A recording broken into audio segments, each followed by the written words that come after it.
Welcome back to the In the Lead Show. My name is Jennifer Sang, and you're listening to episode number 28. In today's episode, I talk to Jordan Brown, who is a mental health advocate, writer, and entrepreneur. He and I met over Twitter over the last year or so, and I just love Jordan's authenticity, his vulnerability, and his just way of being and how he expresses himself in different communities and how he talks about mental health. He's been writing and building online communities to make mental health more accessible and meaningful since 2016. He's the founder of the Mental Health Update, which empowers values-driven individuals and organizations through relatable mental health content, SEO, and consulting. Now, Jordan does a number of different things, but he has been a real advocate for people who want to get to know their mental health more. And he's done a lot of great work. And I'm really excited for this conversation because today we'll be talking about obsession and how obsession might show up in leadership and how obsession might actually be a powerful tool in leadership. But just like everything else, there's a balance. And I think it's about how do you develop that mindfulness to use obsession as a powerful skill to keep you committed to a project or your team or something that's really important to you, and becoming obsessed with the process. I often say falling in love with the process is really what gets you the outcomes that you're looking for. It's not necessarily about the outcome itself. It's about falling in love and almost developing that energy of obsession around being committed to whatever it is that you're working on or whatever is most meaningful to you. So we have a really great dialogue today. I'm really excited for this conversation to come out. A little bit more about Jordan. He is formally trained as a social worker, and he considers himself his mental health struggles and open heart surgery the greatest, most life-affirming lessons of all. You can connect with him through his website, weekly mental health email newsletter, the Mental Health Update, at www.thementalhealthupdate.com. Or you can connect with him by emailing him at jordan@thementalhealthupdate.com. I will make sure to put all of these links in the show notes today so that you can connect with Jordan. You can also find him on LinkedIn, Twitter, all the usual places. So that will be in the show notes. And before we get started, just want to remind everyone that there is an In the Lead Show newsletter that I send out weekly with weekly tips and just my perspectives and thoughts on, what's going on in my life and what I'm observing. And as I'm talking to leaders, what are they kind of talking about? So that goes out every week on Thursday, same time actually as the podcast on Thursday. And yeah, I share different mindfulness tips, sometimes leadership tips. So make sure you go and subscribe to that. You can find that in the show notes. And if you want to leave a comment or rate the show, if you like what you hear, I would love wherever you're listening to this, on Apple Podcasts or Spotify or Google, wherever you find or listening to your podcast, please give it a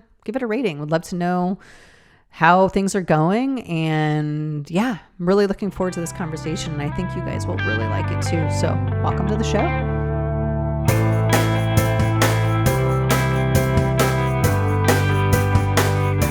Welcome back to the In the Lead Show. My name is Jennifer Sang, and today I am joined by Jordan Brown, who is a mental health advocate, writer, and entrepreneur. He's been writing and building online communities to make mental health more accessible and meaningful. He's the founder of the Mental Health Update. Welcome to the show, Jordan. Thank you. I'm glad to be here. I really appreciate the invitation. Yeah. And one of the things that, struck me right away about you was you are very vocal on Twitter about mental health. And that's something that I am also passionate about. And I was excited when we could connect and you accepted this invitation to come on my podcast. So thank you for doing that. Yeah, absolutely. I think my mental health tweets are often the one of the first ways that people learn about me. And I'm sure when you first see it, you might wonder, what is this guy doing? But I really have been tweeting probably almost every day since 2016. It's just something I really care about. Yeah, I can tell. I mean, you're very consistent and you're very present on social media. And I like also with your tweets they're a little bit edgy in a way where it kind of gets you to Sure. stop, right? Because there's so much noise on Twitter. So much It's noise. you got to kind of break through that. And I've always appreciated that about you as well, because I myself, I call myself a recovering, I'm a recovering, I don't know how to say this. I used to be a very edgy person, like really, really Okay. edgy, almost kind of Gotcha. like, whoa. Um, so I have a special kind of place in my heart for when I see edgy content. I'm like, oh, that's like speaking right directly to me. It's interesting that that's your take on it because I guess I can say it didn't come naturally and it's part of my progression Mm-hmm. just in where I am now that I love mental health. I love writing, and I've been writing Mm-hmm. about mental health first on Medium starting in 2016. And I learned that it's not enough to just write. You actually kind of need to be a marketer too, which I don't love, but I think you can be an ethical marketer. And that's what I'm trying to be. Yeah. So you do kind of have to have an angle when you're Yeah. writing, whether it's a blog post or an email newsletter or a tweet, you have to have an angle so that it breaks through the noise, like you said. Yeah. But what I love also is it's authentic and it's Yeah. genuine, and that, comes through as well. And I love your content. So I'm excited for you to be here. And maybe before we get started on our topic today, we're going to talk about obsession, Mm-hmm. especially obsession in leadership. But before we get started, would love to know just a little bit more about you. So who's Jordan Brown? Ooh, it's a good question because I'm still figuring that out every single day. But, but as of late, I'm not as of late. I've been this way my whole life. I'm a weird guy that who I guess you could say just has been embracing his weirdness more and more as he gets older, and now I'm fully comfortable with it, or as close to comfortable as I could be at this point. And that also, I think that acceptance leads to me being a lot happier because I have dealt with my share of mental health issues. It's how I got into the mental health field. You usually have a personal connection, right? My first, it was my mom who had a serious mental health crisis, and then I, after heart surgery in 2012, had a mental health challenge, very serious mental health crisis, you could say, after that. So mental health is behind it all. But right now, I am the founder of the Mental Health Update. That's what I do now. I'm self-employed, and what that means is I provide search engine optimization and business consulting and operations consulting for a number of clients. And it's I think we'll get into it when we talk about obsession. It's just a number of things I'm really really passionate about that have all coalesced into what I'm doing right now. That's awesome. That's really cool. And I'm curious, just staying on the mental health topic just for a minute, what are some things that you've learned about yourself through your own mental health journey, maybe as it pertains to Hmm. leadership? Right. It's a good question. It's something I think about all the time because I'm constantly asking myself questions. I guess I didn't realize maybe other people do this, but I think it's a little bit strange in the sense that ever since I was a kid, I was kind of just like talking to myself in the form of questions because I can't visualize. I don't have the ability to visualize images in my mind, so I'm constantly talking and using words. Maybe that's why I like writing so much because it's how I interact with the world. But I think it's that process, always a process of learning about myself, in that I think you have to know yourself to know what you're capable of and to know what you really bring to the world. I think that's number one. And I didn't really lean on my strengths and who I was in high school and college, even after college, because I guess just men in general, boys are taught to be a certain way, and you're indoctrinated to be strong and not have certain emotions. And I know now that I've always been a sensitive, anxious person. I have OCD, I've been diagnosed with that. So I have these traits that are just part of my personality. And before, I would say I was fighting them, and I was just trying to get rid of them. But as I've gotten older, halfway through my 20s, and then now I'm 34, I was in the last 10 years, I've really been accepting that and using my strengths as a source of leadership, you could say.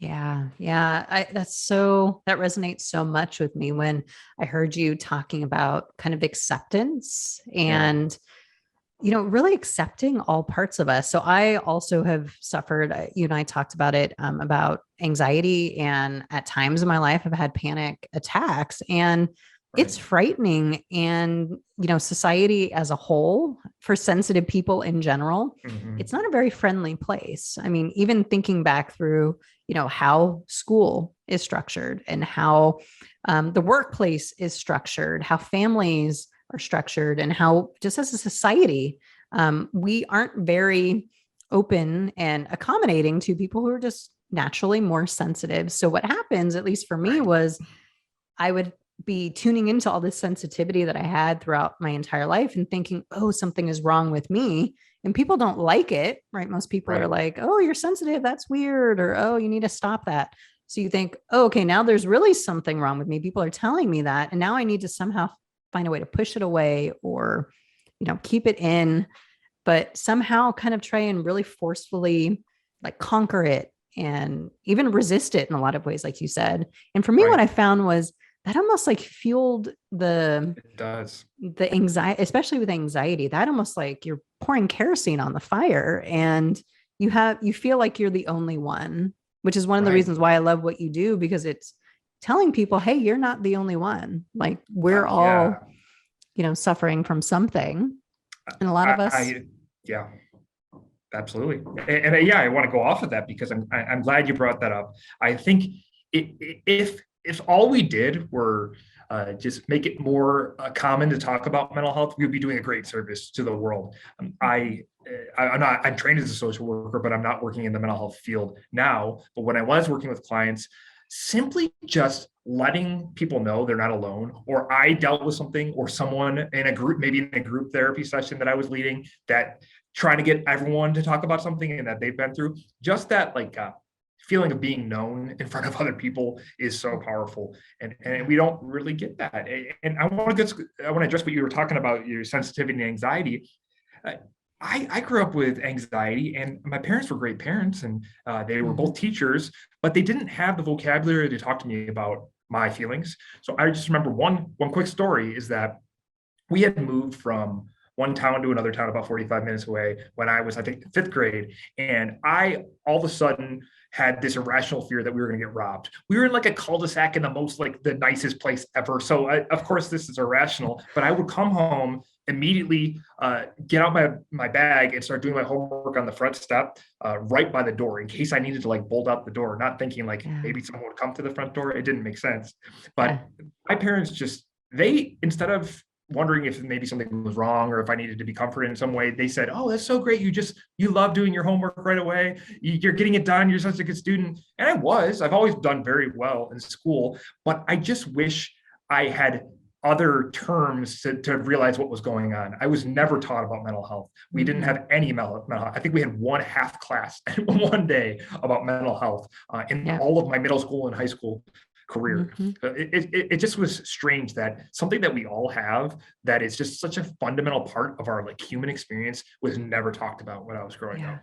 I agree. I mean, same. I mean, I can think of, yeah, maybe one class, one day of one class, maybe addressing or kind of Right. touching on mental health. But other than that, it's like not talked about, or it's in your case, I, heard your parents trying to be supportive, right? And Sure. oh wow, but you're right. I mean, we're kind of neglecting to really validate what the person is going through, because unless we can say, hey, I can tell you're a little anxious right now, is there something that you need? Or but even Right. just saying those words, right, like in Right. some Even way labeling validates it, them. bringing Yeah. that word anxiety to the forefront, that would have been nice. I didn't Yeah. have those terms to talk about in the first place.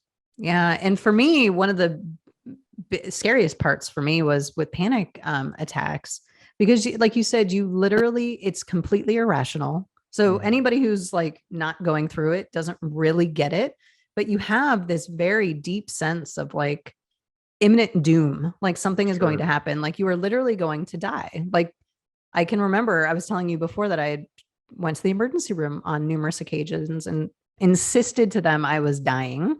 Something was Hmm. wrong with me. And they did all the tests. They did all the, and basically we're just like, well, I think it's mental.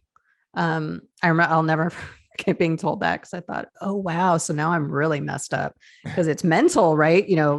We and I'm like, okay, yeah, I had knew nobody else who had the same these random kind of triggering feelings that were so overwhelming. I couldn't But even. isn't that such a shame though that Yeah. that Mm-hmm. you associated mental with negative when it's just mental, Mm-hmm. it's a word. Mm-hmm. We wouldn't say physical, then all of a sudden the doom and gloom, like, oh no, my body is going to fall Right. apart soon. But I Yeah. remember giving a presentation to professors and social workers when I was in grad school at Virginia Commonwealth University, and I was talking to them about how you can build maybe an online portfolio, and you can actually do a Mm-hmm. lot online that you should be online. Professors didn't Mm-hmm. really care; they didn't think it was going to be a thing, but here we are. It's still Right. important to be on social media Right. as a social worker.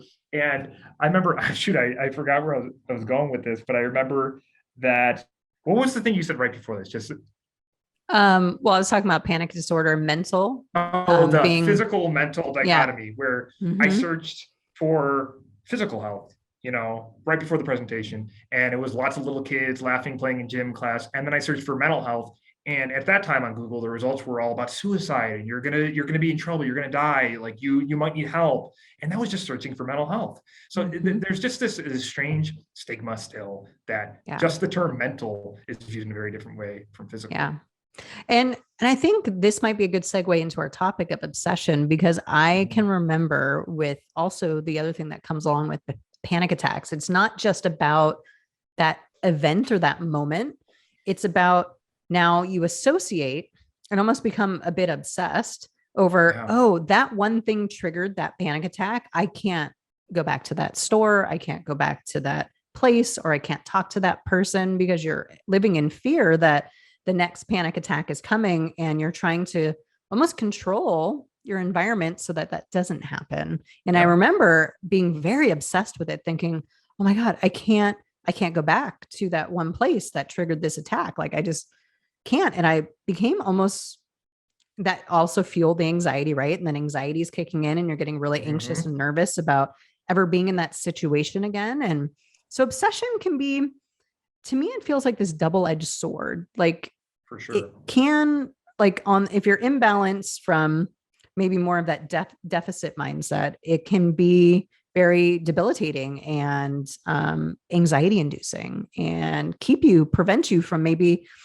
um, doing things that might be good for you, or things that you want to do, Right. or maybe you're too fixed or stuck on something when you need to move forward, move on. Or, on the other hand, I think it can be a really powerful tool to help people tap into their passion and their potential, Yeah. because it almost feels like the same energy to me, if that makes sense. And I don't know how any of that resonates with you, but No, it totally resonates. I think that's a very evolved perspective. I think you're weighing two different sides of the same coin, right, together. And I right. agree with you on that. I first, I think like you, thought of the obsession as immediately negative, like so many terms, and you still see it Mm-hmm. in social media and different places where people use the emotional latency that is behind a word, and they know that's going to get a response. But there's actually the world is so nuanced.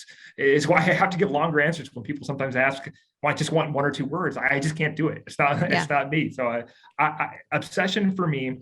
Uh, and when I was at my worst and dealing with anxiety and OCD, it was a bad thing. Like Mm-hmm. standing in front of the mirror for an hour picking at your skin, that's not a good thing. And you're performing compulsions picking at your skin to try to release some anxiety. That's a very bad side of Yeah. obsession. But me loving writing so much and loving search engine optimization that I'm waking up and looking at rankings and thinking through my strategy with a cup of coffee in my hand. Well, for Yeah. a lot of people, that's really weird. But I've also gotten clients who love that. They think Yeah. that's me. That they know I'm being honest when I say I really do wake up and I like looking at the rankings for these different Yeah. sites that I'm working on. That Yeah. is, I think, a version of a healthy form of obsession. Mm-hmm. Of course, you always have to be asking yourself, am I still able to do my daily activities? Am I functioning on a daily basis? Anything, like even if it were checking SEO rankings, that could be unhealthy too if it's preventing you from doing other things. So you Mm-hmm. constantly have to be asking yourself questions like I'm so want to do, and you have to know yourself. You have to know, is this writing and this working on search engine optimization, is it giving me energy? For me, it gives me energy. It's this kind of thing I can do all the time and not get tired of it. For someone else, Yeah. it might be horrible. So you just really have to come back to who you are and how you operate. Yeah. I love that you're pairing that with curiosity, because I feel Yes. like anytime we compare, you know, a lot of different traits with curiosity, it adds a whole nother element. It kind of shifts you from that kind of reactive, maybe habitual pattern that you have of maybe you are Mhm. like really obsessing about picking your face. And is that Sure. like, by the way, is that like an anxiety thing? Because I tend to sometimes like to relieve the For sure. anxiety, want to pick at my face, but never really notice like, is that like an It, actual, like, do a lot of people have what that? Do you is know? so this is bad that I'm not going to remember the exact acronym of what they are, but they're body repetitive, and there's at the end of body repetitive behaviors. If Mm. you just search that, you'll find all these, but so it's linked to anxiety, but they're their own kind of uh, Mm. diagnoses now too, like trichotillomania, pulling out your hair, Yeah. dermatillomania, picking at skin. So Okay. it's definitely, you could think of it being lumped into that greater category, but Mm. they can go down a narrow channel too. Yeah. And you would be surprised too how common they are. You mentioned that you didn't know anyone who had gone to the hospital. Since me just telling my stories for years, so many people tell me how they went to Mm-hmm. the hospital for anxiety when they thought they Yeah. were dying, or they pick their skin, they pull out their hair. It's Mm-hmm. just so shameful to so many Yeah. people that we don't talk about it. But because I'm now comfortable, I'm at that point where I can authentically really share my stories, and I've done the work, I've processed it. I think it gives people a feeling of safety to come forward and share their own Yeah. stories. And I No, think that's that's a good beautiful. thing. That's beautiful that you can hold that space for people because it is quite a terrifying feeling and a shameful feeling, like you Yeah. said, to feel like, oh, well, there's something wrong with me. And then they say it like and when they say mental, I feel like whenever I'm, in the presence of a traditional doctor, MD, and when they refer to mental, it's almost like, well, it's kind of that other stuff that, we don't really work with, but it might be kind of this Yeah. woo woo, like, you might want to get that looked at, but not here, not with me. Right. But Right. it might be Right. mental. And We what can't and deal what with a that. feeling Yeah. that produces in you to have a doctor, someone you Right. respect, say like, oh, I can't even work with Right. you. Someone I trust. I have to go to Like, another kind of scary doctor. That's right. not Oh, that good. even fueled my anxiety. It's like, oh, And I've great. had experiences like that. I've had experiences Mm-hmm. where doctors, whether through their own shortcomings or biases, they didn't want to address what I was dealing with. When I was dealing with major depression and not sleeping for months and months and months, Mm-hmm. I went to the state health clinic. So I was a state employee in Montana.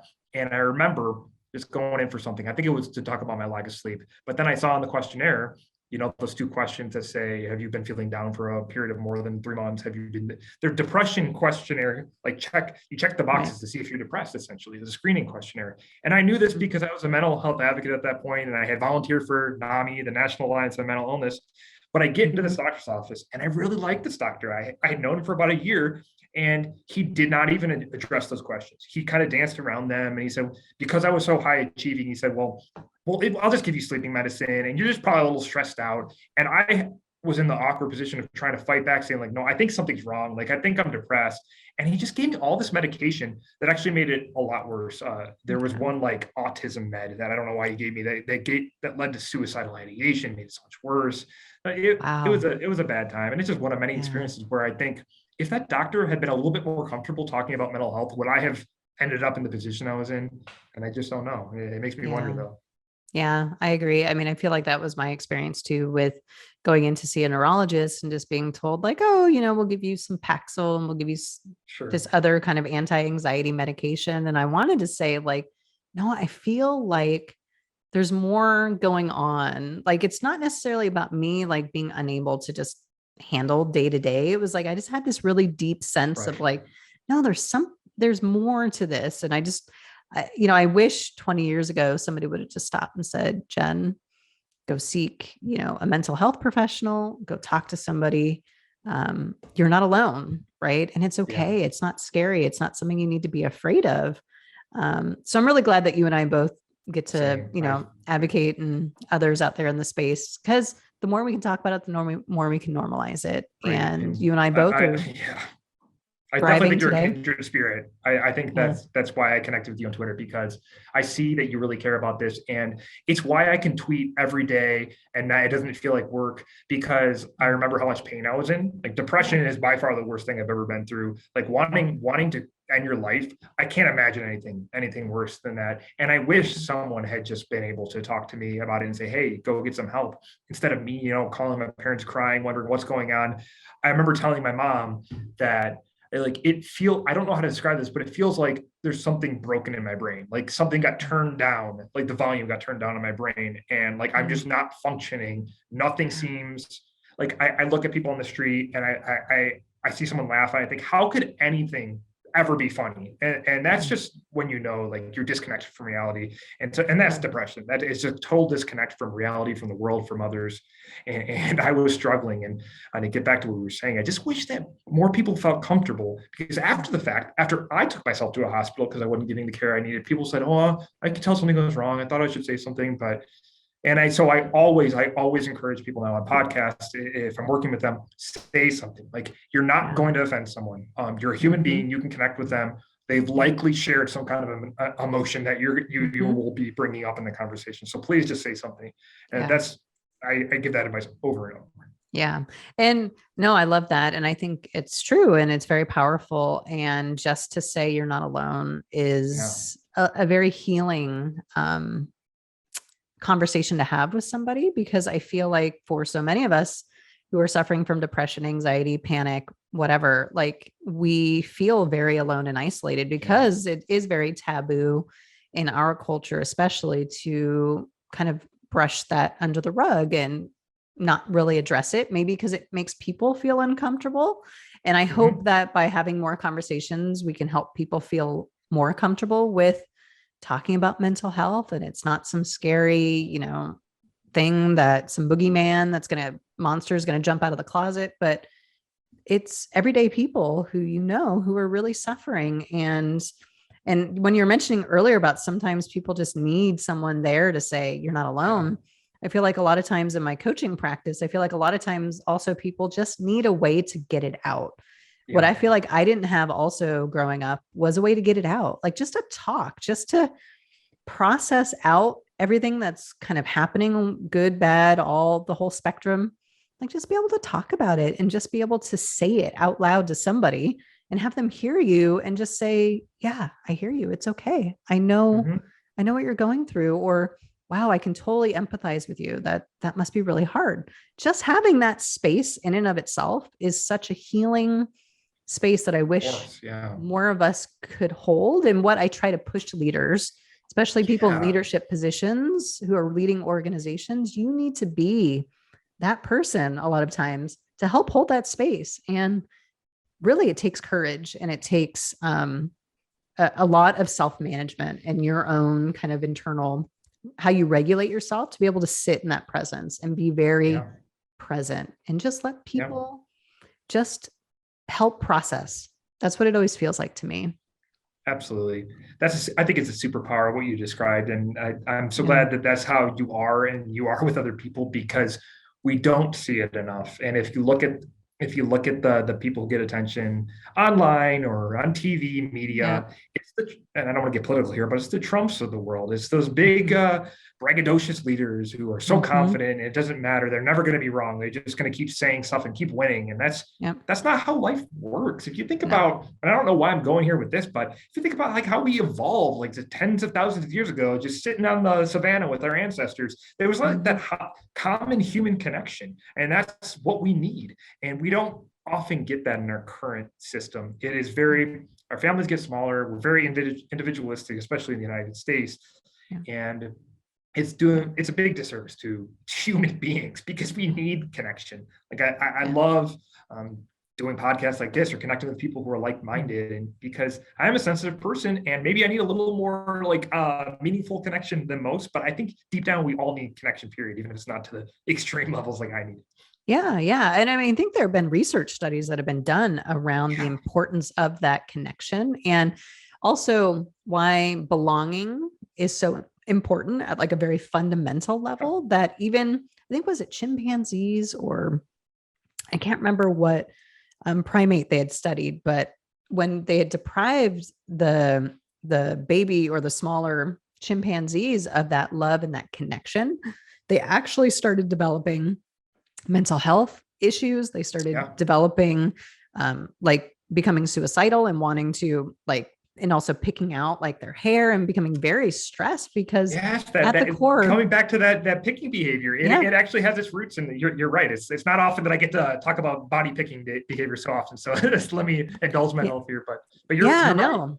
It's But I rooted in mean, our biology. it's rooted in our biology. And I think I mean, I believe at the core, that is what everybody is seeking. Like when you peel back all the layers, that is what we are all seeking. And even in mental health, like what we were, at least when I know I was seeking when I was a younger person, was for somebody to come out and say, you belong Yeah. here. It's okay. Even though we may not go through what you're going through, it's normal and it's okay. And you still belong in this tribe or this, Yes, community. I said the word But tribe. I'm glad you said that. It was yeah, making me think of this. I think what you're talking about is, and I don't want to misuse the word, or I'll bring up any other feelings of people, but it is very tribal. I think a sense mhm, of belonging. That uh, why do people love things like sports and going to sporting events yeah, and just get so? Why do men get so into that? Because it's one of the only socially acceptable ways that they can like be with their buddies and hug each other and get that kind of human connection right. that, and playing sports too, that you can't get Hmm. otherwise, because it's not Yeah. cool to be really close with a guy. And like it's funny because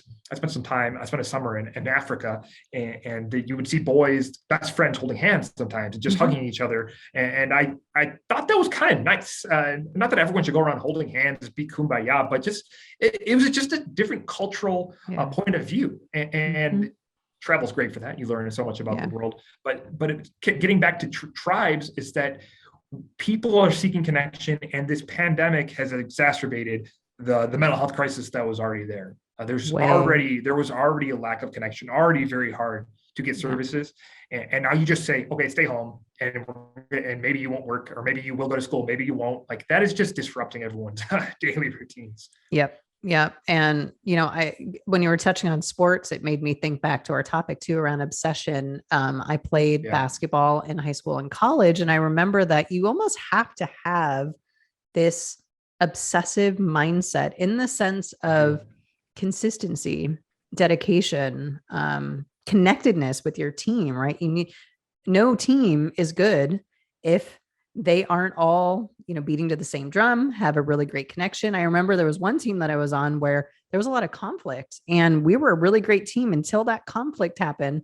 Then it completely disintegrated everything. And we weren't winning. We was extremely difficult. So really being mindful of that and almost being obsessed in the way where it's like you're just putting a lot of your attention and awareness on it, whatever it is that you're doing, I think is a really Yeah. important skill set and helps to build. For me, I look at it like building resilience and giving you that deeper perspective and awareness, especially as a leader. I mean, I see that as such an important skill set. And, but again, finding that balance, I think, again, Yeah. you don't want to tip it too far into the, unhealthy or deficit, kind of area of the spectrum, but try and find ways to be obsessively, interested and aware in everyone It around is. you. And it's so tough, and it's why in my writing, a lot of my blog posts and my emails, I'll have the caveat, but hey, you got to figure out what works for you. So Mhm. maybe these 5 steps will work, but maybe you're going to have to tailor them, because you're right. I think obsession is such an interesting concept. If you look at anyone who has achieved anything great, whether in sports or business, I would argue, were obsessed with what they were doing. Mhm. And you especially see just in my circles online, like a lot of Silicon Valley types, tech entrepreneurs, tech bros, people are called disparagingly, who will Yep. just fawn over certain leaders, or like Gary Vee, which I think that hustle culture is not Cancel healthy. that. Um, Mm-mm. Cancel yeah, that I hustle don't like culture. that. But Mm-mm. what I do kind of like and I'm fascinated by is, if you're interested in a craft and you think that's what you want to do and that's for you, like if I wanted to be really great at writing or search engine optimization, and it's not ruining my life, then I think it's okay to study the greats who were obsessed. Like Yeah. someone who's gotten a lot of attention, I think two in the last 3 to 4 years with some of the documentaries that come out, is Michael Jordan and Kobe Bryant. You look at any videos, and you can look up Mhm. scores of videos on YouTube. You could read essays about them. They were both absolutely obsessed, and their teammates will tell you they were the most dedicated person on the team by far. They were obsessed, I think, with their craft, though. It wasn't like beating themselves up. it was kind of like how I think about art and what I like to do in writing. I want to get better at that. I want to be competitive with myself, not looking at some other influencer on Twitter and think like, oh, I wish I had that. It's not that what I'm talking about. It's like almost like an artistic, like kind of becoming, like you're becoming a greater version of yourself, that kind of obsession. And I think that is actually kind of healthy. It kind of moves people forward. It's where a lot of innovation comes from, those obsessive tinkerers, you know? So you just got to constantly come back to yourself and understand yourself better to see if it's right for you or not. Yeah. And I think pairing it with that curiosity is really helpful too, almost like kind of checking yourself to be like, okay, am I crossing the line into maybe more of an obsessive place where it's destructive or it's maybe undermining what I'm trying to accomplish? What I always think about when you were talking about that the process is, I always say I try to become obsessed and fall in love with the process. It's not even with this podcast, right? It wasn't about me starting a podcast. Oh, I'll have 1 million downloads and I'll have, that's immediately external to yourself. That's ego. That's like, that is what fuels anxiety for me. Because if I were to say, oh, I need to have 1 million downloads, I need to really push myself. But if I were to say, Jen, I want to fall in love with the process of creating this podcast and find ways to be a little bit obsessed with the craft, to be able to learn and push myself into maybe outside of my boundaries of my creativity to kind of grow in that way. To me, that feels like a healthier obsession, pairing that with curiosity. So every so often I'm like, Jen, are you becoming too obsessed maybe with this process? Do you need to take a break, or do you need maybe to put that on hold and work on something else? But I think it's about that process and really developing that. And just like with Kobe Bryant, right? He had to be obsessed to go to that gym every single day, play, you know, shoot thousands and thousands and thousands. I know how painful that is. You have to be obsessed with being really committed and dedicated to that. And I feel like that obsession comes from more intrinsic place, right? Like I want to be the best version of myself that I can be. Yeah. Does that make sense? It totally does. I think it's more like a calling, what you're talking about, when you almost, in whatever you believe, whether it's religious, spiritual, whatever your inclinations are, I think that can mean different things to different people. But for someone like a Kobe Bryant or Michael Jordan, I think they felt, of course, they were the requisite height. You know, they were tall enough to play basketball. Sure. Genetics help them a lot. Yeah. but I could never have been that. Yeah. I just don't have the ability. They were on that path. They knew that was probably like a calling for them. And I think you got to get to a similar point with yourself. And I do love that you keep bringing it back to curiosity, because I am such a strange, curious person. My parents told me that I was always so curious, that they hated going on walks with me around the block, because I would look down every sewer grate and I would peer around corners and they could not get me home. But that's just who I am. And so curiosity is just something, yes, we all need it, but like not everyone needs to be as curious as I am, or probably as you are, if that's not your nature. So coming back to knowing yourself, you do need to ask questions, but maybe you don't need to be super curious. Maybe you're not like Einstein or Leonardo da Vinci level curious, where Leonardo da Vinci, a lot of those great thinkers in their journals, they talked about why is the sky blue? Why is the water like this? Why do the ripples go this way? There are curiosity can lead to great things, but it's also can be maddening too if that's not who you are. You maybe don't want to be asking yourself those questions all the time. Yeah, I think it is. I had a question for you, actually. Sure. Do you have a set? You said you stop and you think, is this still good for me, or am I obsessing too much? Is that built into your processes, or how do you know when to stop and ask questions like that? Oh, that's a great question. For me, I think I shared with you, but I'll share with the listeners. I've been in therapy for about 15 years, and I'm just, again, I recommend therapy, but I know not everyone is going to be committed like I have been. But one of my first therapists was actually a somatic therapist. So a lot of her work was around trying to train me to get back into my body. Because I found the source of a lot of my anxiety was that disconnect. Like there was things happening in my body and my brain was reacting and triggering. So I was looking for a way to integrate kind of all of the sensations and feelings that I had felt to try and get a handle of my anxiety a little bit better. So what I do is like, I try to pay really close attention to my body. My body usually tells me like if I'm overtired or if I've been looking at the screen for too long if I have been just burning myself out. Yeah, So I really try and tap into first my body to figure out in the so important. moment, what's going on? Am I reaching my limit? Am I reaching that threshold that's going to push me over into kind of more of that deficit, more of that? It feels more toxic to me where I'm Okay. becoming almost too obsessive. So that's one. Like a The body other thing. Okay. is, I think for me, it's just been a natural tendency. And I don't know if all my coaching is just kind of um, brought brought this kind of to the surface more, but I have developed a practice where at least twice a day I check in with myself and I have a few Okay. questions that I ask myself. So I'll say, Jen, you know, how are you feeling? How are you doing? What's going on in your body? What's going on, in your head, everything. And then I'll ask myself, do I feel like I've done enough today? And I really try to kind of tap into that. So for me, it's about trying to set up some checkpoints throughout the day to not only check in with my body, but just to check in with how I'm feeling mentally and just overall. And I love that. I'm really, what I've been really trying to do, Jordan, which I'm sure you'll appreciate, is I'm really, one of the biggest things I've had to kind of get a grasp on with my mental health journey is trusting myself. And I Oh, I think love with it. anxiety for a long time played tricks with me. And I felt like I couldn't really trust myself because I couldn't understand what was happening. So I've been trying to develop more trust so that my intuition can really come forward. So Yeah. if I'm I not love going that through because these you are emotions, so because you're so I think you're so authentic and I think I hope you continue to trust yourself because you're putting so much good into this world and that only can happen if you can deal with the naysayers, deal with people who want to take your time and get you to do other right, stuff. And I'm right, so I'm glad, yeah, and also I'm glad to hear you bring up the body stuff mm-hmm, because I was mm-hmm, actually so one of the I guess it's perks. You never know what you're going to get when who's going to message you on Twitter or all the places. Once you kind of become an influencer, I can't believe I'm a mental health influencer. Is that people will reach out to me and ask for help, and mm-hmm, I did recently speak with a tech entrepreneur on a video call.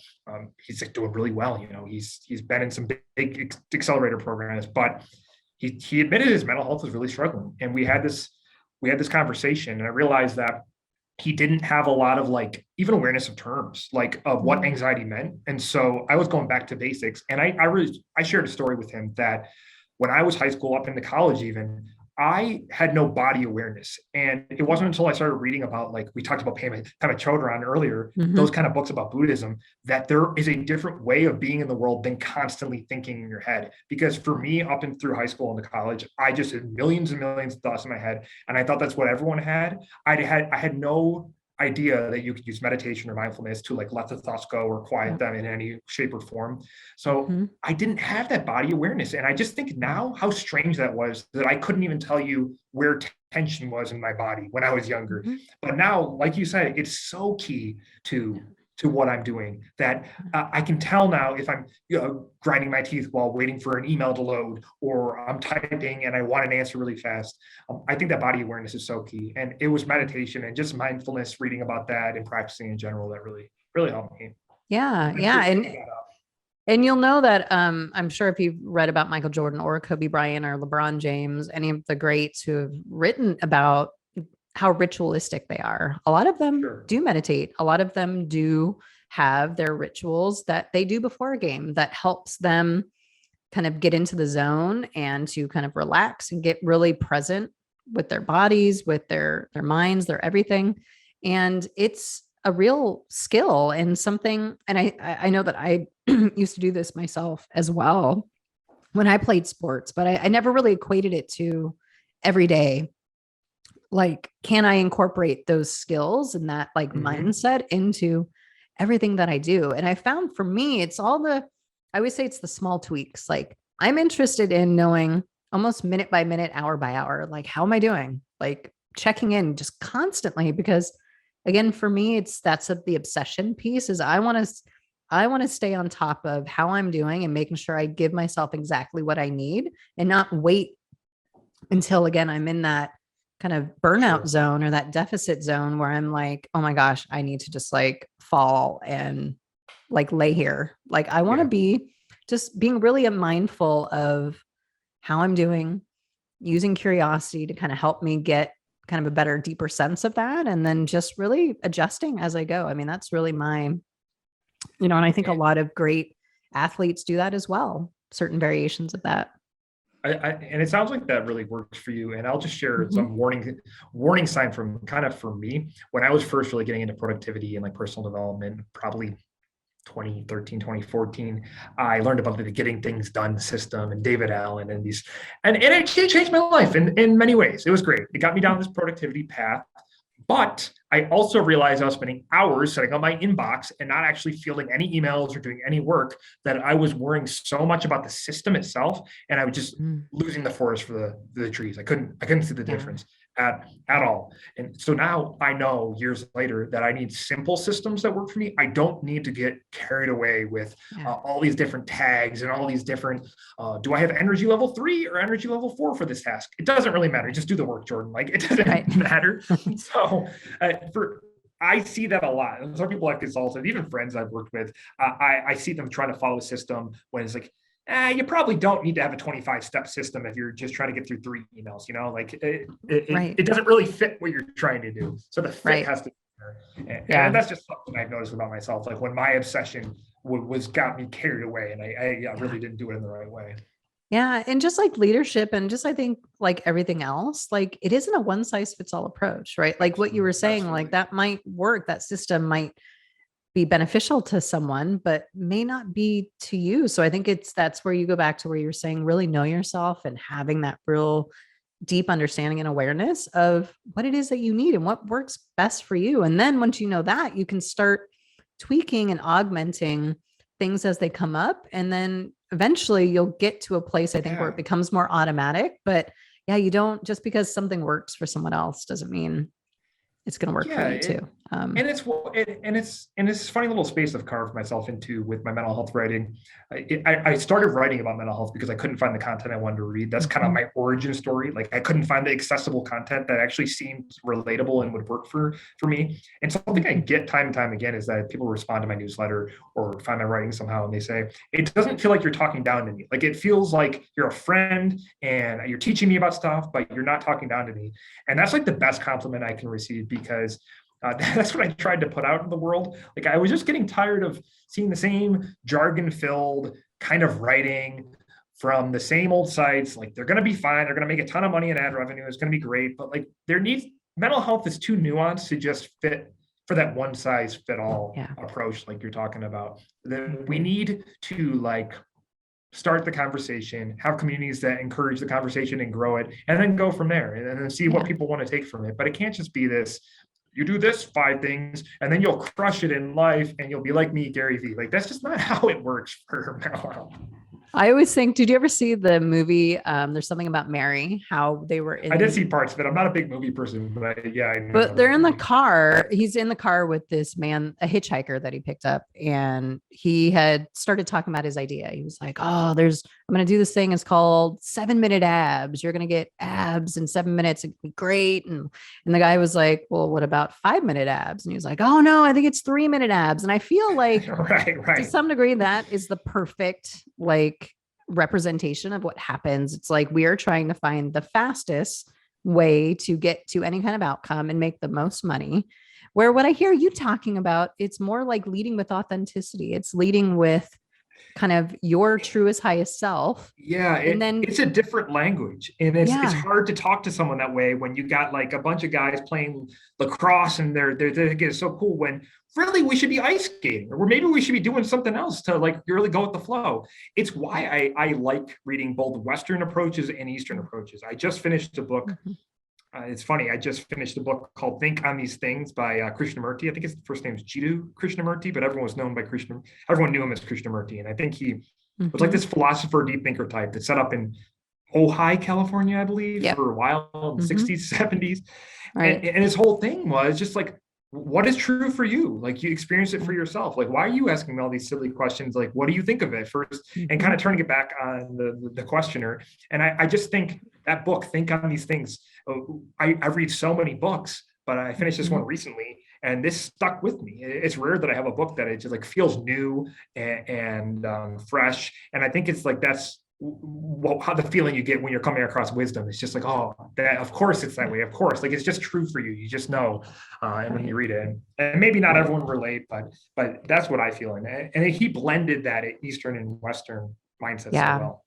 I'm with you. I definitely tend to be more drawn to kind of that kind of blended approach of a Yeah. lot of the things that I really wish as a Western culture we embraced a lot more of these things. And I think, as you were talking about the pandemic and how it's kind of exacerbated a lot of what was already there, is that, Right.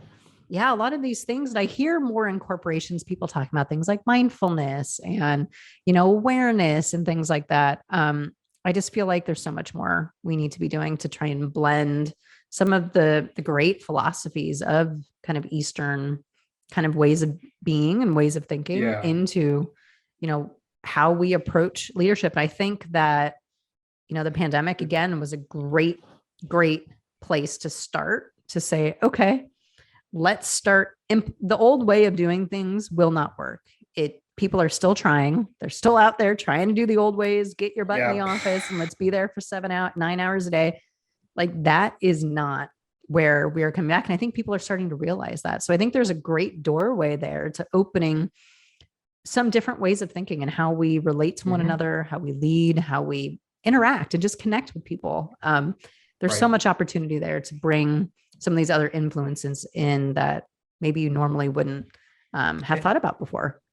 And I think you said ways of thinking. I think it's also different ways of being, if you really Mm-hmm. think about it. Because Yeah. yes, I hear lots of people who are in big companies or tech companies talking about how the word is mindfulness and even Yeah. maybe a mindfulness program is being thrown around, but it's almost still viewed.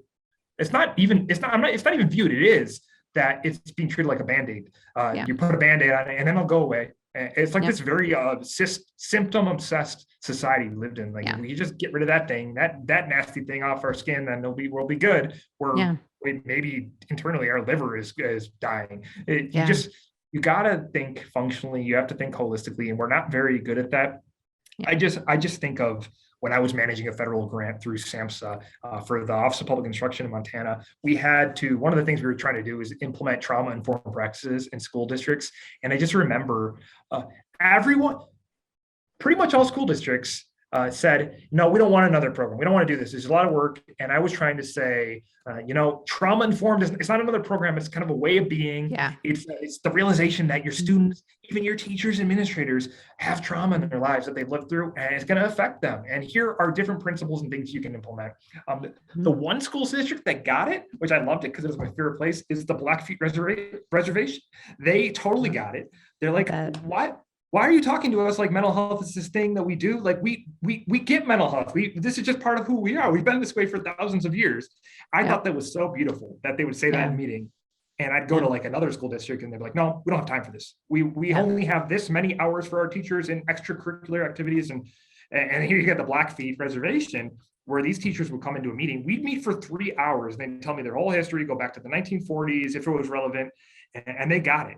But these Western districts, it was so apparent. There was like, no, this is we got to go by the book and there's not enough time for this. So just an interesting example. That makes sense that it would be embedded into their culture. And I feel like that's exactly what needs to happen with ours as well, is that you're right. It's not just something that we do. And I find like it feels very transactional is what it feels like to me, especially in my corporate role. It's like, oh, we have this program, we all go through it and it's great. I mean, I really like it. And then it's like, all right, well, have a nice day. And it's like, well, wait a second. Okay. So we just went through like maybe this 2-day class and then what? Like, we don't really have a way to integrate these things with people. We're really good at like maybe teaching it, but we did. What do you do? It's just like, okay, we checked it. Yeah, there we go. And fine. And let's go. I don't know about you. I don't know if you're this way, but I was the person who was disliked in my classes, even up until my grad school recently, when I did 2016 to 2018, because I was always asking why, like, why are we doing this? Or like, well, why are we not still doing this? Like in a corporation or a business, like we had that training, like, why are we not implementing that? And people get kind of annoyed with me because we're just supposed to let that go. Like that was just supposed to be a 1-week thing, Jordan. Like you're supposed to stop now, but I can't because if I need my life to be meaningful. It's just kind of part Yeah. of who I am. Yeah. And so I'm constantly asking why and wanting things to make sense to Yeah. That's funny because I am that same person on me. that I had squeaky a wheel feeling. I where had I'm a like, feeling. well, wait, what about that thing we did a year ago? Like, what have we done Keep since doing it. then? I hope you don't stop asking that because I think it's I, important. I do. I mean, granted, I have been met in my career with a lot of, like you, like, oh, Jen, okay, I yeah, know. we'll get to that. And but I feel like, again, with the pandemic, like we've almost crossed a point of no return. I think people are starting to finally kind of really wake up and really demand more. And, from a leadership Yeah. standpoint, I'm really excited about that. It gives us a great opportunity. We can be afraid, right? And really grasp and cling on to like what we want Right. new things to be, or we can turn towards kind of this new area for us to explore and really get it right and start really treating people the way that they deserve to be treated and creating more of this inclusive, accepting society where people can thrive. So Yeah. I'm Yeah. personally really excited, but I know I've seen a lot of people getting very like anxious, like, oh no, we can't go there. We can't be too touchy feely, in our Hmm. feelings. And yeah, I'm like you. I'm there to say, why not? Probably need we probably need to go there. And I don't know if it's Yeah. exactly what you're getting at, but during tough times, I think it can be really anxiety provoking for sure. I have anxiety. I still live with it every day, but I've realized that like really bad times like the pandemic or me deciding to leave my job, my last job because of unethical issues and just have had enough of certain things happening that I could I could turn inward and say, this is really bad. How am I going to figure this out? Or I could realize that during a crisis, you can literally do anything. And it's an Mm-hmm. opportunity as well. So I Absolutely. always remind myself of that. And it's just not something that comes natural, I think, to people in the US and Western cultures. We want to label, we want to figure it out and know what to do immediately. But like you were saying, you have to stay open to the experience. Yeah. That's only what this only time when anything happens when you're open Yeah. to what you're experiencing in the present moment. And I'm getting all Right. like Eckhart Tolle now and sounding like a very Buddhist, but it's true. If you think Yeah. about it, you need to be open or you're going to be closed off to opportunities, to ideas, and you're going to miss Yeah. things. Yeah. Oh, absolutely. And I think that's a great way to kind of circle back to the way I also think about obsession and how I look at leadership as well and mental health. Again, for me, yeah, the Buddhism part tells me it feels like it's trying to remain in balance. It's trying to remain in this space where you can come back to your center, or you can come back to that Mm-hmm. grounded place where we can be open and be less afraid and be less resistant, and just be really open and present with it. And so Yeah. much beauty comes from that. I think if we can learn as a society to not be afraid of that, um, Yes. I think that will be a great turning point. And I feel like how that happens is the more and more people like you, like myself, like people, just everyday people having the courage Yep. to do that, to have the courage like you did to start your mental health update and Courage. start Yeah. being an advocate for mental health and just talking about it. Like that is a way of recentering to me, is like Mm-hmm. when I can talk about that, it's about coming back to my center, because my center and my truth includes mental health. It Yeah. Yeah. includes all these things. And I think that the more we do that, the more we can remain in balance and we can be more comfortable, and stay open to those things and be able to. Well said. I think you just summed up how we solve the mental health stigma problem. That's just at the core of it for me. And Yeah. coming back to obsession, which is our topic here, is that accepting that part of me and not being something that's inherently bad, but like it can actually be a good thing. It can be bad some days, but it can also be good, and I can learn to channel it and work with it. That I think that was just so pivotal in me learning to become a leader. If I'm even that, like Yeah. I think the best leaders don't even really like want to have that leadership mantle. They just, they're like, okay, I guess if I'm the one for the job, I'll do it. And that's Right. kind of how I approach it. And I tend to find myself in that role just because I guess I get outspoken about things that I care about and I'm authentic. Mhm. But I don't think leaders always want to be leaders. But No. Yeah. Well, that that's not an lesson, ego I mean, thing. No, it's not like I want to have this leadership title because it sounds cool. It's like because I really care about this. I see a different vision for the future, and I would hope to inspire if people agree with that too. That's how I feel about mental health, and that's really who I am. So embracing that is what it's where all the power comes from. If you can just accept who you are. Oh yeah, absolutely. And one thing you were talking about that I think is really important, wrapping up kind of obsession and even mental health and everything is a continuum, is how I Mhm. see it. And Buddhists would Yes, say nothing is good or bad. So obsession, totally. that trait or that, that thing, lights, whatever, those aren't bad or good. It's just something, it's our interpretation and how we Yep. relate to it and how we choose to interpret that, and then maybe even sometimes weaponize it, sometimes use it to make important decisions based on that language that we have. So even if we can get out of like thinking, oh, if I'm obsessed it's bad, or if I'm Yeah. obsessed it's That good, dualistic thinking, I agree with you. It's really, right, really toxic. just be a lot more neutral. And I think just recognizing, okay, how can I harness this energy? I look at it almost like energy. Like I said before, I think it has a lot of the same energy as like passion or, Mhm. when you're in the flow and you're just really connected and really like firing, tap into that. But notice when you start to kind of go too far up that continuum. And if it's starting Mhm. to then turn into, again, depletion, burnout, whatever, things that you don't, again, not good or bad, but just how is it impacting me? And that's why the body for me is always so important, because that's a good sign to me to say, am I good? Like, in the sense of, am I feeling whole? Am I feeling rested? Um, am I feeling like my senses aren't completely Yeah. overloaded and I'm just anxious? And really tap into that, because that'll be a good sign to go, okay, maybe I'm going too far. Maybe now I just need to take a break and, Mhm. whatever your self-care or whatever you need to do to get back in balance. But I think just that process Mhm. for Right. everybody, especially people in leadership, I've noticed if you can develop that kind of process of just really recognizing and kind of reining yourself in when you need to and having self care, those are the best leaders, the most self Yeah. aware leaders. I think so, and it's got to work for you. So learn about the topic, read what interests you, watch a video if you like that. But then I think Yeah. you got to make it real for you. So if you're the kind of person you love notifications on your phone, set a notification to check in with yourself twice a day. I think Mm-hmm. that it doesn't really work well for me. I've tried it, but I think it works well for a lot of people. There are other habits you can build, but it's got to Yeah. come back to who you are and like knowing Mm-hmm. thyself. I always think of that phrase and like the Greek aphorism. What is like in the Temple of Delphi or whatever they say Yeah. that back in the day, it was written there in the temple, know Yeah. thyself. But I think that is so important because like Exactly. all knowledge probably is, if I think about it, self knowledge. You're Yeah. always the one experiencing what you're going through. So Yep.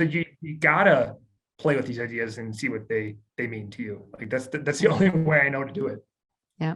Perfect. I love wrapping up the topic on that because, knowing yourself, I think, is at the core of Mhm. all of this work and mental health, obsession, leadership, whatever you want to say. I mean, just know yourself so well Yeah. that you can be more responsive and be more in tune with what you need and to what others need around you.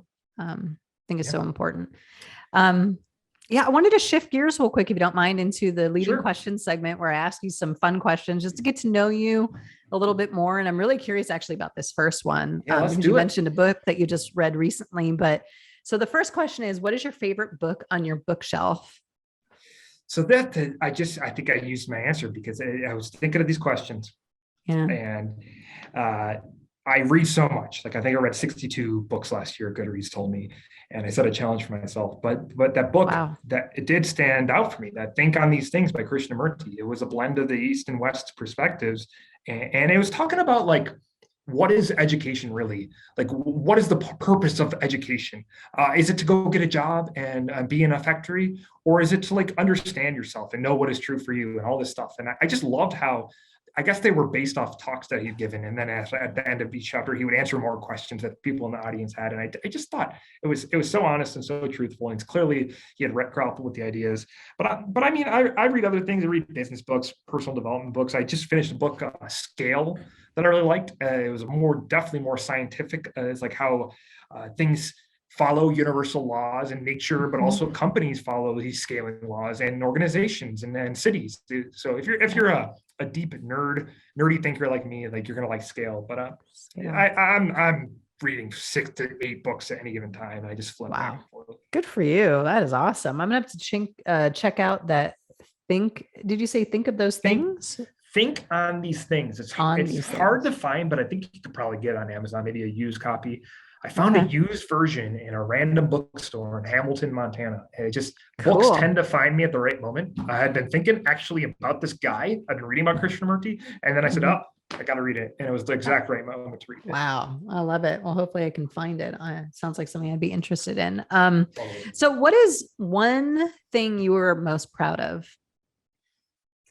I think, and it's one that feels right to me that I always come back to is recovering from open heart surgery and the Mm, horrible, horrible aftermath of the mental health issues that happened after the fact. Because I had this surprise heart surgery in 2012 when you think that would be a shock to the system, and it was.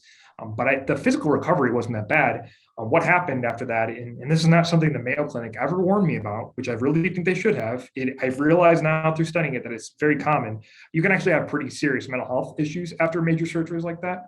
So mm, I had this surgery to replace my aortic valve, and I'm like a bionic man now. I have this titanium heart valve, and for years after, like I was having depressive episodes, and it got so bad that I think I went about 5 straight months with barely sleeping, and that will make wow. anyone go lose their mind. You have Yeah. to sleep, and I just wasn't getting the help I needed. I got Yeah. passed off from a therapist I thought I trusted to someone who was not qualified. I went to that doctor I told you about who gave me random sleeping pills, never talked to me about depression.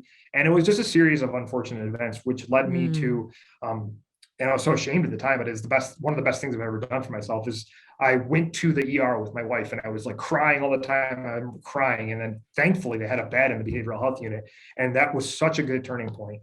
It got me back on my feet and got me sleeping again. And I got a yeah. proper diagnosis of OCD. I was actually not being treated for that. And they finally gave me medicine that directly treated the intrusive thoughts that I'd had my whole life. And that actually Mm, changed my life. So it's important wow. of diagnosis, it's important of getting proper care. I just was stuck in, rural Montana where I just didn't have the right kind of resources I needed. And Right. eventually I got through that and I've become, a mental health advocate. And I was trying to be, as I was well versed in the system. I was already volunteering at that time when it was going on. But Yeah. that was brutal. Yeah. Having major depression was the absolute hardest thing I've ever been through. And I guess I'm proud of that. I'm proud that I made it through that, and Yeah. I'm still here to help other people get through struggles. Like, that was a really bad time for a number of years. Yeah. I can imagine. And like you said, what a blessing. I mean, looking back now, you can probably see it that it was really leading you maybe For into sure, kind of this new I think path that so. I think was always there. What's interesting to me is always like, I feel like the path is always there, but sometimes it's really hard for us to see it until Mhm. maybe we have a life changing event that almost forces us, like you almost have no other option but to kind of look down and go, oh, okay, Totally agree with you. that's where I need to be. It's That's I don't want to get all mystical on you, but I think about this a lot, and I've become more spiritual as I've gotten older. And I would say that, and not everyone likes to hear this because maybe they're not ready for it, but I think that the bad things that happen to you kind of happen to knock you onto the path that is right for you in life. And it's not like I'm not absolutely. saying it in a way to like you should be less than what you are now, but like I really really think I was meant to work in mental health in some way, and I was already kind of going down that path, and I just kept having more and more things happen to me that really kept saying to me, it's like the universe is saying, no, Jordan, like you're supposed to be doing this. You're supposed to be Yeah. doing this. And if I think about it, like it was always, I'm always going to end up on this entrepreneurial path because that's kind of always been my nature. Yeah. And this latest thing, right? I thought I was going to buy this company, have a great career where I was the COO of this company. Something ridiculous happened. And once Yeah. again, it was just like, okay, I'm going to choose myself. I'm going to finally just do this business that I've been thinking about in the background. And I should have done it years Yeah. and years ago. But Yeah. everything happens in the right order. It really does. I couldn't agree more. And no, you're not scaring me off with any spiritual talk. I mean, I believe in that too. And I believe, I mean, in Pema It's hard to Chodron's, describe it, with no, I spirituality. You can't know. really put words to it. If anybody's interested, one of the first books I read that really gave me a good context what you're talking about is her book When Things Fall Apart. And she Yes, great talks book. about, right, those moments when your life falls apart and you just can't put the pieces back together. And it almost like makes you take a Yes. step back and really stop and go, okay, what do I want different? How can I put these pieces back together? The old ways that I did things weren't working. What is this, new way that it's presenting you with an opportunity, right? And it gives For you sure. an opportunity to really take that step back and really pause and kind of really evaluate, like you said, and no, I'm going to choose me, right? When you take that moment to pause and step back, you empower yourself to make more of those choices. Mhm. And It's anyway, such a good it's one of my example. favorite books. That really had a big impact on me. I needed to reread it because it is this thing. Like if you use those words to say to someone, "Hey, no, this is an opportunity. Your life being terrible is an opportunity to be better," they wouldn't like it. No. But if you can really internalize the lesson, like Pema Chodron says, it's kind of Mm-hmm. like I'm thinking of that. You know that like Japanese pottery Mm-hmm. kintsugi where they put pieces back Yep. together, and actually like the cracks of the gold they put in the cracks is actually part of Yep. the pottery. Like it's Yep. kind of like that. Like Yeah. you are this Yeah. beautiful mess, you silly human. And I've been around indigenous societies like the Blackfeet people I mentioned earlier who get that. Like they Yeah. understand that, and Mm-hmm. they can have a sense of humor when things go wrong. Yeah. Because they just kind of get it. They have a level of wisdom Yeah. that we're catching up to, I feel. Right. I agree. And it's ironic you mentioned that because someone was just telling me about that on Twitter last night. So What the I'll have to look in. Japanese Yeah. pottery? I Yeah, have to yeah, look look into it up. that. It's really Um, fascinating concept. yeah. Interesting. So tell me about an influential person in your life and how they impacted you. Oh, this is interesting because I don't have like I'm sure there are people who have those stories like, oh, it was my grandpa John who said one thing changed my life, Mm-hmm. and I don't have a story like that. I really think Mm-hmm. about this, and I really think it's my wife Mm. because she's she, you think when you're growing up, you think you're going to have one thing that happens, and it'll change your life, and you're going to have one outcome, and it'll make everything better. But it's kind of rare to have someone who's by your side like almost every single day, talking with you, putting up with your nonsense, and holding you accountable and stuff, and like really trying to make you a better person. Like I know that's not her goal; she wouldn't say that's her goal, like to Yeah. make me a better person, but just on a day-to-day basis, she's influenced me Yeah. so much by like maybe if I say something ridiculous on Twitter and she says, well, like, did you consider the privilege you have there? I was like, oh, well, maybe you're right. Okay, maybe I did Yeah. have a lot of privilege in that statement to say that Yeah. thing. So Mm-hmm. if I think about it on a day-to-day basis, it's got to be my wife. Like, I mean, she's so smart, so talented in so many different things, and I've learned a lot just having her in my life for now. It's been a little over 5 years that we've been married and been together longer than that. But yeah, probably my wife because it's just the cumulative that changes you, right? It's little Yeah. habits that add up and little Yeah. little actions here and there that make a big Yeah. difference in the end. Sounds like she balances you out too, Oh, which is absolutely, a great absolutely. and a stabilizer. And I know you're trying to score brownie points. So if she's listening or she No, no. listens, well, I don't think I've ever mentioned my wife on a podcast. I've been on a number of these now, and she doesn't like when I mention her on Twitter. She said, "Please don't ever mention that you have a wife," which I think is kind of funny. She just likes to yeah, be a right. little. She's a little more private. She's a little Yeah. private. Little mystery. It's all good. No Yeah, worries. No harm. we're If all you could, different people. yeah, if you could live anywhere in the world, where would it be? I think, and I'd have to check with my wife on this before, but I think she'd be okay with me saying this. Is probably, and this might change in 5 years. I love to travel, but I've been to Amsterdam, spent a couple days Mm, there, and I loved the people and how yeah. practical they are, and I love just the history of how they had to be practical because they were like the small country surrounded by others. They had to learn to be like mercantile business Mm-hmm. people. And Yeah. I just the more I read and the more I learn about the Netherlands, I'm just so impressed. And I'll find myself falling in love with certain apps that I use or certain like email software, and then I'll look Yeah. into it. And it's like, oh, it was built in the Netherlands. That makes sense. Like this, That this makes sense. no wonder I love this minimalist, practical software that I keep coming Yeah. back to. So Right. I think just being there, loving the canals and loving Yeah. how it looked, and it's a big entrepreneurial ecosystem. I think that would fit my nature, and I'd like to Yeah. spend some time there if I could. I have to agree. I really like the Netherlands as well. Good I people. just like the culture, the the towns, the vibe, the people. One of my favorite places actually Yes, too, and they're which just is so straightforward. They don't, mhm, if you're doing something stupid, they'll just kind of say that it's stupid. Like I read an article about how in the Netherlands, it's actually not a good thing to be working all the time. That if you mhm. can't get your if you're working past 5, they kind of view it as in a way like, well, you didn't plan your work very well. Why are you still Yeah, working after 5? Like it's not this badge of honor that we have, and right. especially if I'm sure you're aware of Silicon Valley Yes. and US. I It's don't something I'm constantly like. fighting with. I think you can have a balance and do a lot of good work.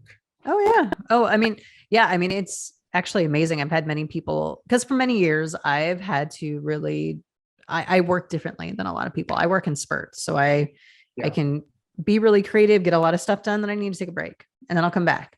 And people will observe that and they'll be like, how do you get work done? And I'm like, well, in those spurts, I can get a lot of work done. Like I'm really productive. I can really crank out, but when I need to step away, I need to step away. And I just know that about that's great. myself. And I That's think it goes great. back to, again, just, I think just knowing yourself really well and not, you don't have to fit into a mold of being sitting at your desk from 9 to 5. And that means you're worthy or you do good work. It's just about, I think, finding your I know. balance and what works for you.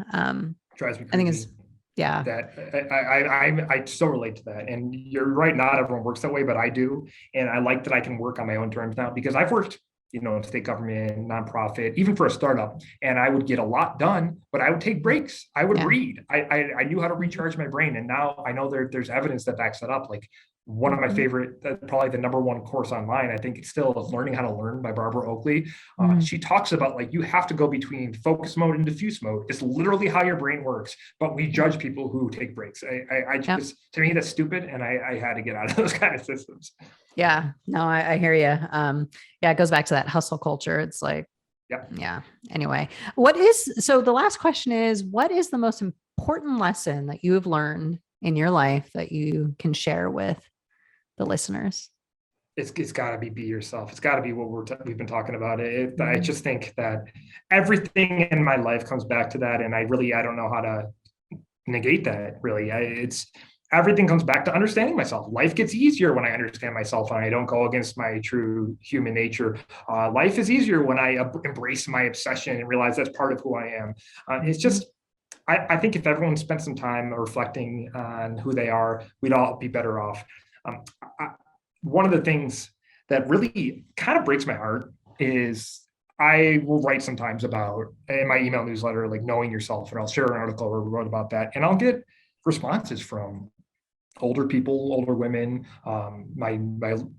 My readers skew female for whatever reason, maybe because I'm talking about emotional, touchy feely topics Yeah, now. Come on, and a lot of these people will say, Jordan, I think this is such a great idea. I for one have never spent any time wondering what is best for me and like who I am as a person and like Mhm. how what I might need to be better. Like literally multiple people have said that. And I just think about it and I think like, wow, this is how I go through. I am constantly asking myself questions. I'm Mhm. constantly just Mhm. wondering like who I am. Yeah. But I think some people, especially maybe an older generation, I think these Mhm. people were in their 60s, should maybe grew up in a way where that you didn't do that.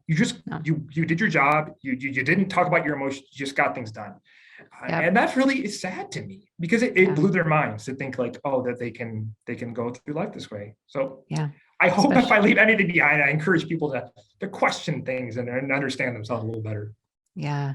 Yeah. I think especially for women, Yeah. I think we feel that, um, I can understand that. I was thinking as you were talking, like I can relate to that because I think women are expected to, you take care of the house, you take Yeah. care of the kids. Now you're working. Who has time to think about, what do I actually want? Right. It's almost like you have to give out all of your energy to everybody else. You're like the last on the list. So any of my listeners who are, mothers or Yeah. parents out there, you also need to take time away. Like it's okay to like say, I need a break and mommy needs to go, or even daddy, whoever needs to go, parent needs to go back into the room maybe for 20 minutes and just lay down and just relax and read whatever it is that you need. Read a book, close your eyes, but really know yourself and understand that when you take care of yourself, you're better for everybody else too. Yeah. And it's not about just constantly doing. The more, like you said, you know yourself, the more you know what you need, you can start being more responsive in those moments. And then Yeah. again, that makes it better for everybody else in their experience with you. Yeah. And I know maybe Yeah. even that's a privileged thing to say. And I've thought about that too, is Yeah. that not everyone even has the space or the time to get out, go away from their Mm-hmm. retail job and standing in line to get a COVID test before they go into the Yeah. retail job. And Right. my wife has helped educate me on this too in my social work training that, yeah, women, let's be real. I'm in a library right now. It's always the moms bringing their kids into the library. I Mm-hmm. never see the dads, and it makes me sad. And I think that it's the women still to this day who are expected to do the brunt of the work Mm-hmm. at home, work a job like you, take Yeah. care of the kids, do all this stuff. And I try to push back on my wife and say, like, you do so much for other people. You are allowed to find a Yeah. career you like. You're allowed to do this, because I think it's just internalized in her. Like, she's supposed to just help everyone first. But Mm-hmm.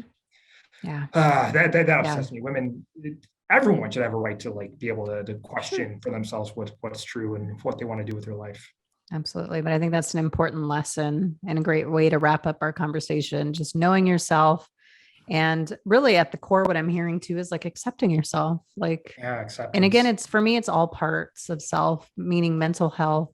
If you have anxiety, like there's nothing wrong with you. Like you're not defective. You might just also be like, I talk a lot about highly sensitive. Like I am a highly sensitive person and I have just had Me to too. really embrace that and start talking about it more so that people understand like it's okay. Like there's nothing wrong with you. It's just how your body and how you interact with the world, and just find ways to support yourself so that you can thrive and not always feel deprived or that you're always in burnout. Mm-hmm. Just figure out ways. And I think the more you know yourself, it's powerful and it's knowledge is power. And you can then start making congruent decisions that Mm-hmm.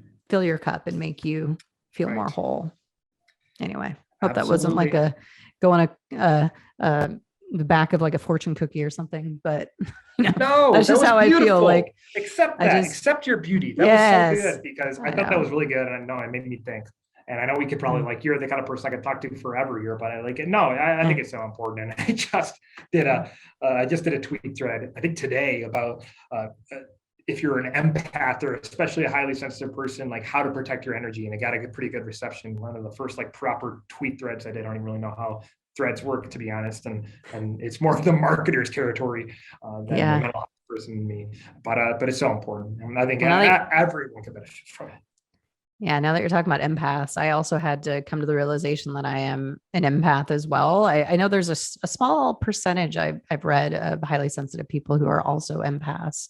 And that's a whole other can of worms that Oh, because I really? I can would think it'd be a literally, bigger overlap. yeah, well, it is I mean, I think it is a huge overlap because I can literally pick up um, feelings and even pain of others. Oh, yeah, I guess Um, kind of like, the and it just, definitions we use for sure. I'm the same way. I'm a super feeler. I can, it's, it makes me powerful. And like when I was doing group therapy sessions, leading mm-hmm, them, or the volunteering for NAMI and facilitating support groups, but it also can be draining because I'm picking up all yeah, everyone's emotions, and it's a yeah, blessing and a curse for sure. yeah. Well, I am so excited, Jordan. We could have this conversation today. Thank you so much. Where can people find you and the mental health update and everything you're working on? Yeah, you can find the mental health update at thementalhealthupdate.com. I also have a newsletter that I send out every week. It's at newsletter.thementalhealthupdate.com. And if Mm-hmm. you're into Twitter, because that's really the one social network that I love, I'm a word person, you can find me at JP Brown 5. I'm sure if you search Okay. that, if you search mental health update, and you'll find me. But JP Brown 5 on Twitter. I'll be tweeting every day until I die, probably. That's awesome. Well, we're definitely better for it, and your content is great. And thank you again for all the work that you do in advocating for mental health and just all the great content that you put out. So I appreciate you. Thank you. No, thank you for this opportunity.